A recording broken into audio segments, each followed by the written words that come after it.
Morning আৰু স্বাগতম জনাইছোঁ অন্য এটা ভিডিঅ'লৈ। আৰু বৰ্তমান ক'ত আছোঁ নিশ্চয় দেখিছেই, পিছফালে মোৰ বগা বগা বৰফ, পাহাৰৰ ওপৰৰ এটা ধুনীয়া লোকেশ্যনত বহি আছোঁ। ক'ত আছোঁ কম, অলপ সময়ৰ পিছতে আপোনালোকে গম পাব।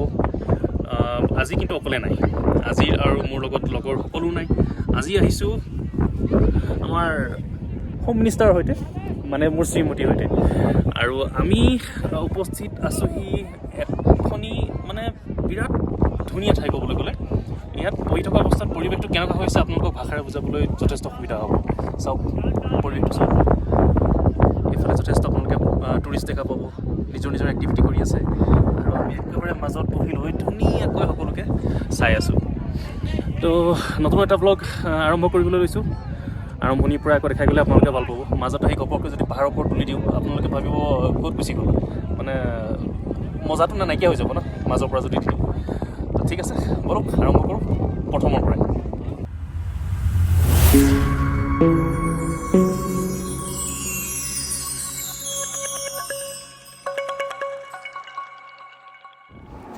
নতুন ঠাই এখন ফুৰিবলৈ যোৱাৰ কথা ভবাৰ লগে লগে আমাক জানো ধৰি ৰাখিব পাৰে কোনোবাই, সেয়েহে আহি গ'লোঁ। ৰাতিপুৱাই শুই উঠি খিৰিকীখন খুলিয়েই যদি সকলোফালে এনেকুৱা গ্ৰীণ গ্ৰীণ গ্ৰীণ দেখা পায়, কেনেকুৱা লাগিব বাৰু মনটো।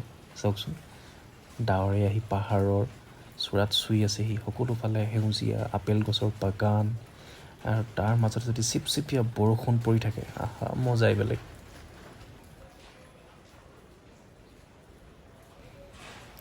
এনেকুৱা সময়ত মুখেৰে একো শব্দই ক'বলৈ মন নাযায়, কেৱল সন্মুখত থকা এই পৰিৱেশখিনি উপভোগ কৰি থাকিবহে পাৰি।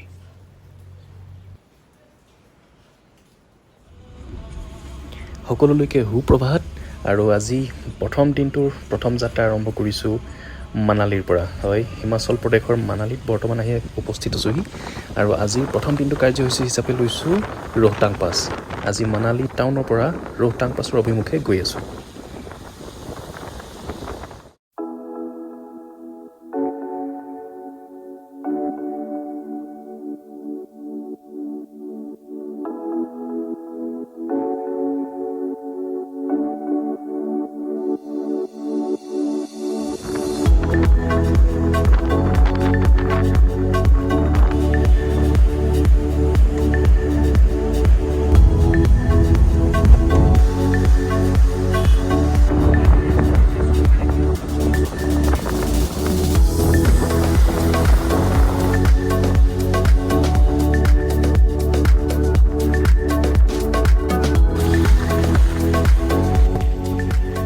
ঠাইবোৰ দেখি নিশ্চয় ভালেই লাগিছে।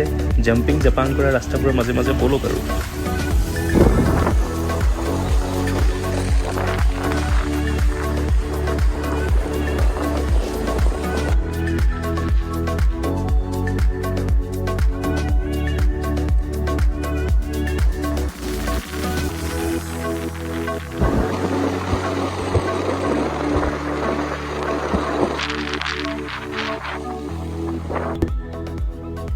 কেৱল চাই থাকিলে নহ'ব নহয়, ছাবস্ক্ৰাইব আৰু লাইক বাটনটো দবাই দিব।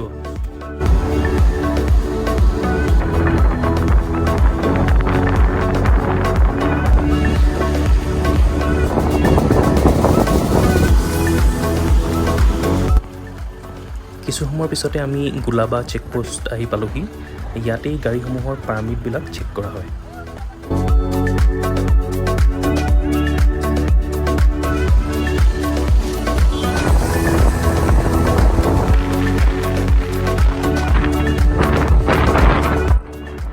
লাহে লাহে যিমানেই ওপৰলৈ আগবাঢ়িবলৈ ল'লোঁ, কুঁৱলীবোৰো বাঢ়িবলৈ ধৰিলে।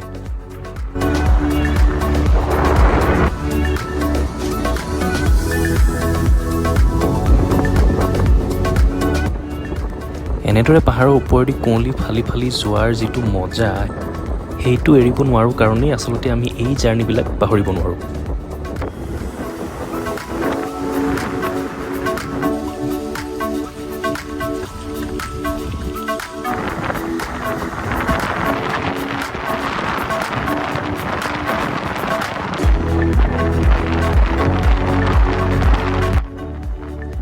ইমান এটা ধুনীয়া পৰিৱেশৰ মাজত মানে মাজে মাজে কথা কৈ যাবলৈ মোৰ নিজৰে ভাল নালাগে। চিঞৰ বাখৰ কৰি বনোৱা এটা ভিডিঅ'তকৈ শান্তিৰে বহি চাব পৰা এটা ভিডিঅ' মানে চাবলৈ পালে মই নিজেও ভাল পাওঁ কিন্তু আপোনালোকে বা কি কয়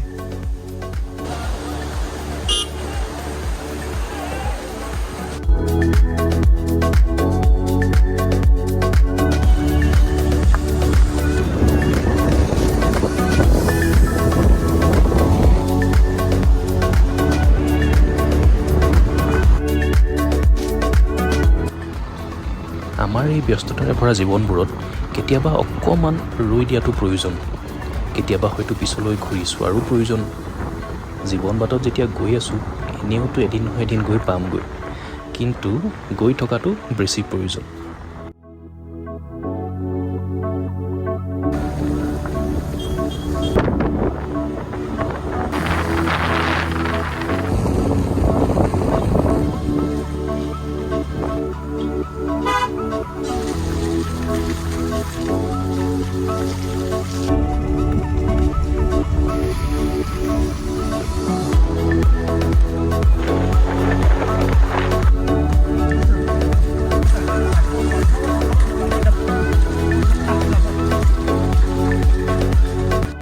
আৰু অৱশেষত জঁপিয়াই বগোৱা বাই বাই ৰোহতাং পাছ পালোহি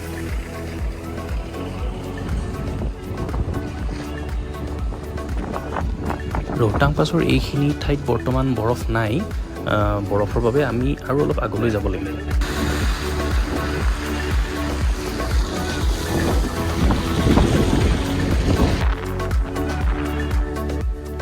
গাড়ীসমূহ দেখি আপোনালোকে নিশ্চয় ধৰিব পাৰিছে যে ইয়াত পৰ্যটকৰ কিমান ভিৰ হৈ আছে এতিয়াতো যিহেতু জুলাই মাহ আৰু দেশৰ বাকীবিলাক অংশত যথেষ্ট গৰম বিশেষকৈ উত্তৰ ভাৰতত সেয়েহে পঞ্জাৱ হওক বা হাৰিয়ানা হওক দিল্লী হওক বা বাকী অংশসমূহৰ পৰাও ভাৰতবৰ্ষৰ যথেষ্ট সংখ্যক পৰ্যটক ইয়ালৈ আহে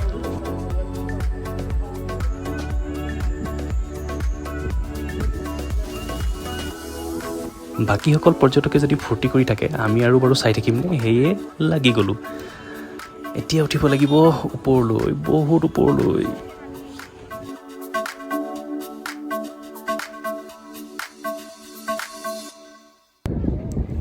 এই ঠাইখিনিৰ উচ্চতা 15,000 ফুটতকৈ কোনো গুণেই কম নহয় আৰু বৰ্তমান এক্টিভিটিৰ কাৰণে এই ঠাইখিনি বাছি লোৱাৰ মোৰ মানে কাৰণটো হ'ল বৰফ বৰ্তমান কেৱল এই ঠাইখিনিতে আছেগৈ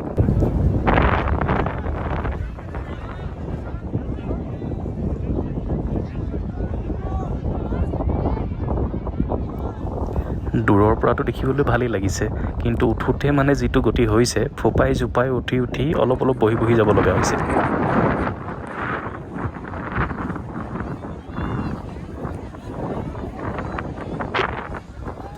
কেনেবাকে যদি শ্লিপ হ'বলৈ হয় হৈছে আৰু ক'ত যে পৰিমগৈ নহয়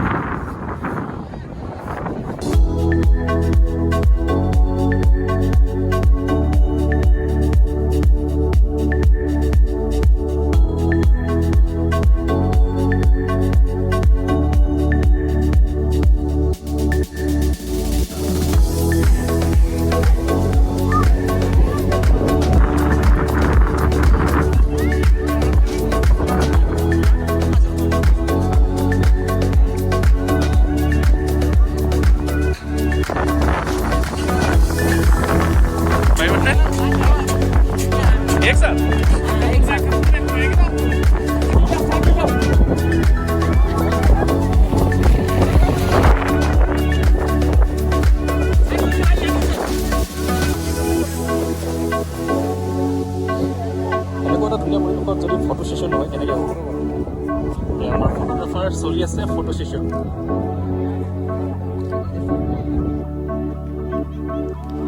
যি য'ত যেনেকৈ পাৰিছে তেনেকৈ আৰু মুঠতে ফূৰ্তি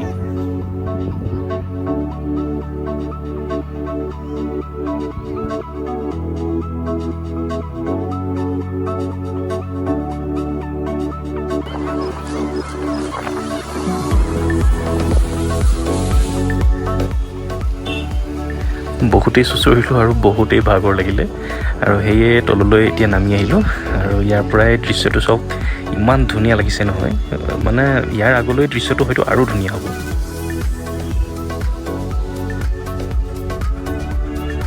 গাড়ীৰ জাম দেখিছে অনুমান কৰকচোন কিমান আছে মানুহ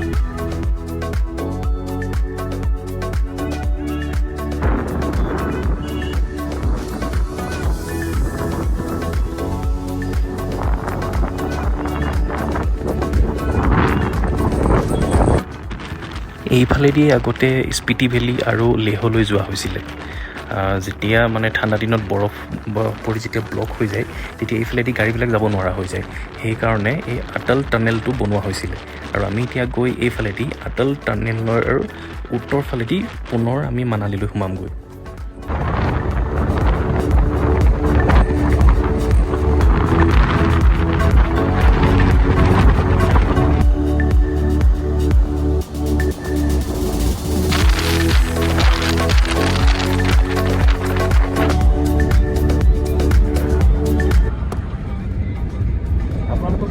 ভিডিঅ' এতিয়া দেখাই আছোঁ যিবিলাক চিনাৰী আপোনালোকে দেখাই আছোঁ আপোনালোকে সদায় ইউটিউবত চাবলৈ পায় কিন্তু আজি একচুৱেলি সঁচা কথা ক'বলৈ গ'লে ময়ো নিশ্চয়কৈ প্ৰথম দেখিছোঁ তো সেয়ে আজি মোৰ ফালৰ পৰা মই আপোনালোকক দেখুৱাব বিচাৰিছোঁ যে লাহোল স্পিতি যিটো ৰোড হয় এইবিলাক কেনেকুৱা হয় ৰোডটো বা গোটেই যিটো এৰিয়া হয় দেখিবলৈ কেনেকুৱা হয় কিমান টুৰিষ্ট আহে ইয়াত চাওক সকলো চাই ভাল পাব এইমাত্ৰ ৰোহটাং পাছ পাৰ কৰি আহিছোঁ ৰোহটাঙত যথেষ্ট এক্টিভিটি কৰা হৈ গ'ল এক্টিভিটিখিনি আপোনালোকে দেখা পাইছে কেনেকুৱা পাইছে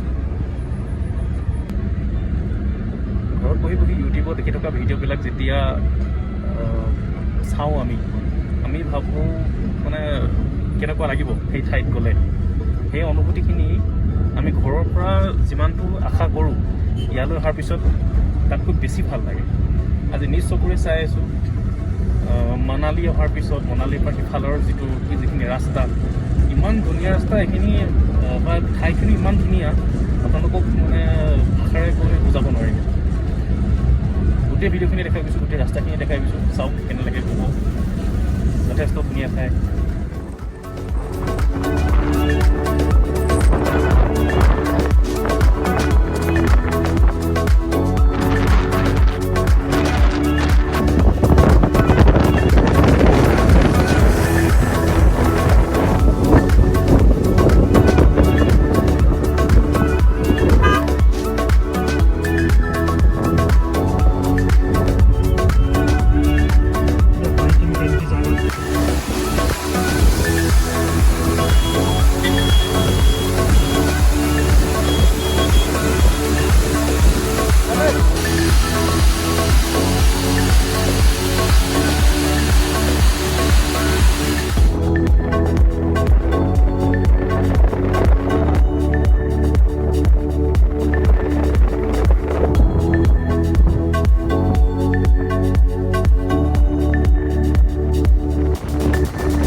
আৰু আহি পাই গ'লোহি আটল টানেলৰ উত্তৰ ভাগ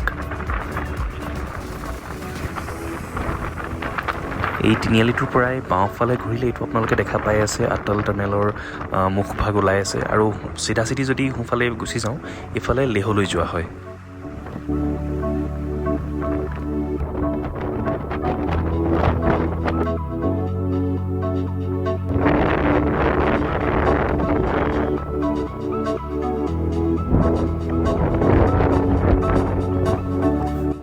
টানেলৰ সন্মুখ ভাগতে ৰৈ ফটো তুলিম বুলি ভাবিছিলোঁ কিন্তু ৰ'বলৈ নিদিলে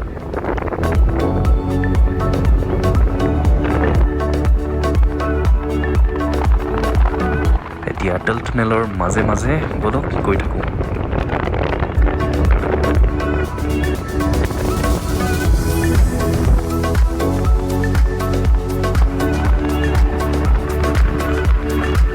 ইয়াত স্পীড লিমিট দিয়া থাকে কোনোবা ঠাইত 40 আৰু কোনোবা ঠাইত 60 দিয়া থাকে তাতকৈ জোৰত আপুনি চলাব নোৱাৰে আৰু লগতে অভাৰটেকিঙো কৰিব নোৱাৰে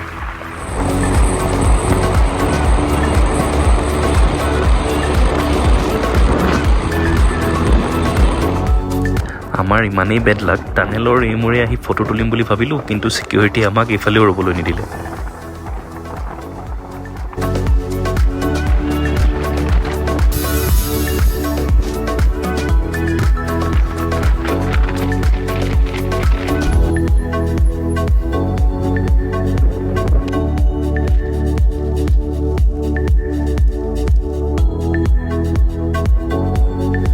এতিয়া ঘূৰি আহি চলাং ভেলী পালোহি ইয়াতেই টুৰিষ্টসকলৰ যথেষ্ট এক্টিভিটি কৰা হয় কিন্তু এতিয়াতো যিহেতু স্নো নাই সেয়েহে মানে মুকলি ফিল্ডতেই যি যেনেকৈ পাৰে আৰু পেৰাগ্লাইডিং হওক বা ৰোপৱে হওক এইবিলাকৰ ব্যৱস্থা কৰি দিয়া হৈছে আমি যিহেতু ওপৰত ইতিমধ্যে ইমানখিনি এক্টিভিটি কৰি আহিলোঁৱে লগতে ভাগৰো লাগি আহিছিলে সেইকাৰণে ইয়াত আকৌ নতুনকৈ এক্টিভিটি নকৰোঁ বুলি ভাবিলোঁ আৰু ইয়াতেই আজিৰ দিনটো আমি সামৰণিও মাৰিলোঁ